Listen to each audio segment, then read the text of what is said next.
Làm gì có ai. Ngày hôm nay là ngày của mẹ, là ngày 12 tháng 5 năm 2024. Ngồi nhớ mẹ nên là mình đã gom góp tất cả các đoạn video và hình ảnh mà mình đã ghi lại từ hồi cuối năm ngoái. Lúc đó bất ngờ về Việt Nam thăm mẹ, thế là mình làm được một cái video dài khoảng hơn 12 phút này. Hai chị em mình từ Đức đã đáp chuyến bay của hãng Turkish Airlines trong sự hồi hộp vô cùng. Đặt vé từ 5 tháng trước ngày bay nhưng mà đã giữ bí mật để tạo sự bất ngờ cho mẹ. Và đây là sân bay Istanbul. Chị em mình đã mua thêm quà về cho gia đình và bạn bè, đồng thời cũng gọi điện về cho mẹ nhưng mà tuyệt nhiên không nhắc đến chuyện là chị em mình đang về với mẹ. Mẹ mình thì không thể tin được là chỉ còn vài tiếng nữa thôi thì hai cô con gái đã sừng sững đứng ở ngoài cửa rồi. Deutschland. Gut. Cả chuyến bay chị em mình rất là hồi hộp nên là không thể ngủ được, bởi vì là cứ ngóng xem máy bay đã bay đến đâu rồi. Cuối cùng thì sau 13 tiếng bay từ Đức về Việt Nam thì chị em mình đã hạ cánh xuống Hà Nội, sân bay Nội Bài.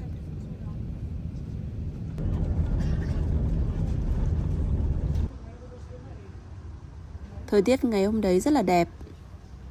Cảm giác là đi xa lâu ngày không được về, đến khi mà đặt chân về Việt Nam ấy, thì cảm giác cực kỳ là thích luôn. Cái cảm giác đấy nó rất là đặc biệt và nó rất là ấn tượng. Lúc này là đang đi vào và chuẩn bị gõ cửa rồi đấy ạ. Hai chị em không biết được là khi mà mẹ nhìn thấy thì có sợ là mẹ bị ngất không.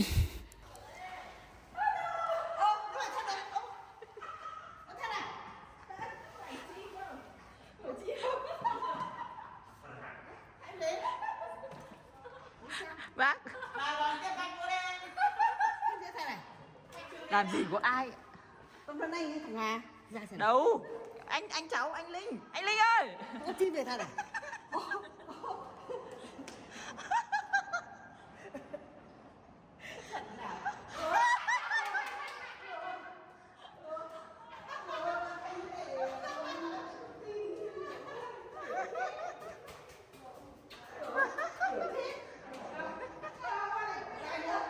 Anh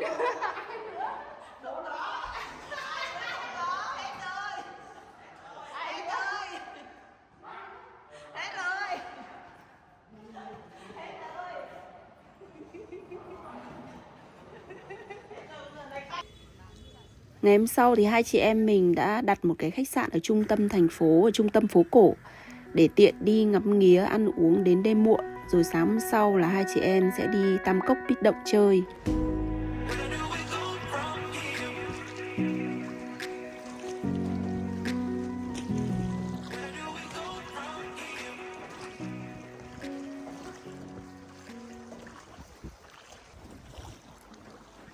Việt Nam mình có rất là nhiều địa điểm đẹp mà bất cứ du khách nào ghé thăm thì cũng đều rất là thích và ấn tượng. Mỗi lần về Việt Nam mình đều tranh thủ thời gian để đi đây đi đó, thưởng thức ẩm thực của mọi vùng miền. Ví dụ như là ở Hà Nội thì có bánh cuốn, xôi xéo, bún chả, bún ốc, bún thang, phở bò hay là bánh mì. Ở Ninh Bình thì có thịt dê, cơm cháy. Món nào cũng rất là ngon và hấp dẫn. Chính vì thế nên là những người xa quê lâu năm như chị em mình, mỗi dịp mà được về Việt Nam thì đều muốn thưởng thức những cái món đấy, bởi vì là gọi là cho thỏa nỗi nhớ mong ấy ạ. Thời tiết ngày hôm đấy rất là đẹp. Nó không bị nắng quá mà nó lại cũng không mưa. Thời tiết mát mẻ. Mình thường về Việt Nam vào tầm tháng 4 hoặc là tháng 9, tháng 10, tháng 11. Những cái tháng đấy là những cái tháng mát mẻ trong năm. Ngày hôm sau hai chị em mình đưa mẹ mình đi Hà Giang và Tuyên Quang ngắm hoa tam giác mạch. Hoa tam giác mạch thường nở vào cuối năm, rất là đẹp ở trên vùng núi.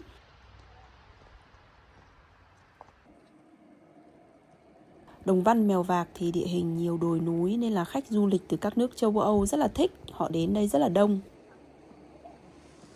Có thể nói khung cảnh của Đồng Văn và Mèo Vạc thì hùng vĩ như là Thụy Sĩ và Áo của châu Âu vậy. Tuy nhiên thì Đồng Văn và Mèo Vạc của Việt Nam vẫn mang đậm nét riêng biệt.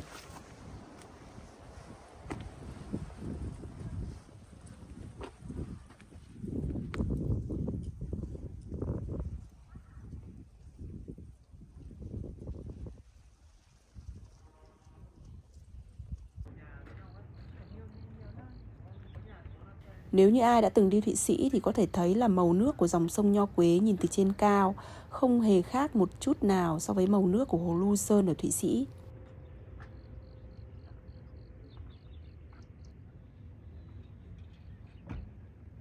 Di chuyển từ Hà Nội lên Hà Giang đường khá là xa, nhưng mà khung cảnh rất là đẹp và khí hậu thì thật là tuyệt vời. Trên là núi cao, dưới là vực sâu như này. Trời ơi, chóng mặt nhỉ. Mà có cái nhà dưới kìa. Nhưng mà phải nhìn xuống thì mới thấy đẹp. Đẹp là đẹp khi mà mình nhìn xuống ấy.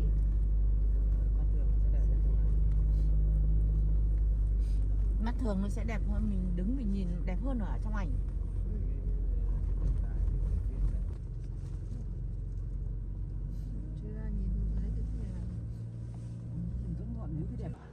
Hà Giang có nhiều cảnh đẹp gắn liền với thiên nhiên, chính vì thế nên khách du lịch không thể bỏ qua địa điểm này.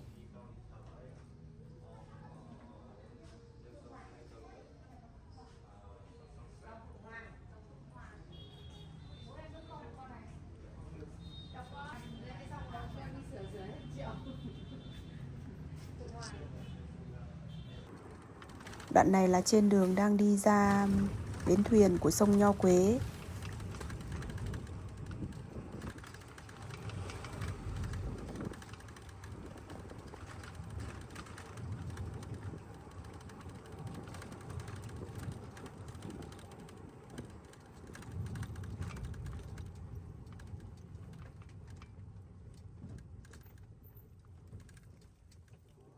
Mẹ con mình được ngồi thuyền khoảng độ 1 tiếng rưỡi ở trên sông Nho Quế, rất là thích. Bởi vì là thời tiết ngày hôm đấy cũng rất là đẹp. Này cái đợt mình đi hẻm Tu Sản 2 nhở. Ôi giời ơi. Người ta cách có khoảng 30 cây ấy. Mà người ta chợ phiên. Đi chợ phiên đi từ sớm tinh mơ. Đi 30 cây đi bộ. Đi bộ. Sao mà lại còn gùi đồ về nữa chứ? Nào khổ, không mua được cái gì đâu. Có khi đi mua tí mắm tí muối thôi.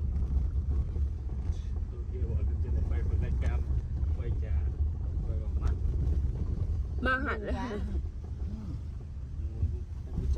Nhớ lên kia nó thoáng hay sao? Suối to lắm mẹ nhá. Suối rất là ấy luôn. Em đi chậm lắm rồi đấy. Ngoài nhà Vương, cột cờ Lũng Cú, làng Lô Lô Chải thì mẹ con mình còn được đi ngắm vùng trồng trà nữa.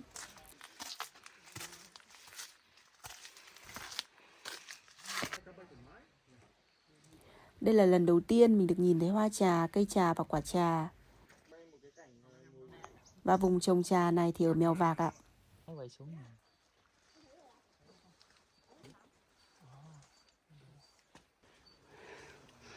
Ở đâu rồi?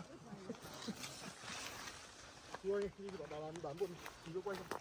Cái cành này mà bây giờ mình vác rồi thì không vác được đâu. Để có quán trà ấy.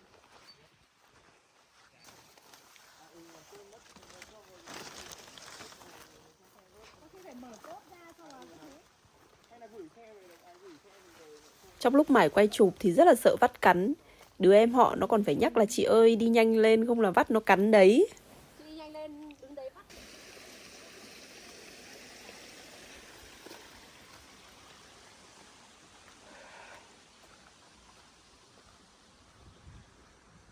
Sau mấy ngày thăm thú ở Tuyên Quang và Hà Giang, chị em mình về quê ngoại để thăm các cậu các mợ.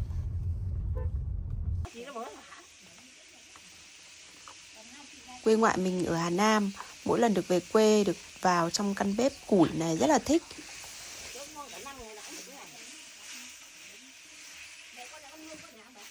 Chồng mình tuy là người Đức nhưng mà mỗi lần được về quê, được về Việt Nam chơi thì đều rất là thích ngồi trong căn bếp này.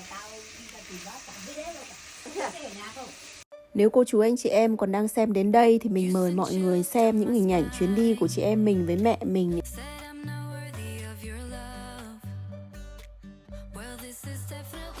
Nhân ngày của mẹ, chúc tất cả những ai đã, đang và sẽ làm mẹ một năm luôn hạnh phúc bên gia đình và con cháu.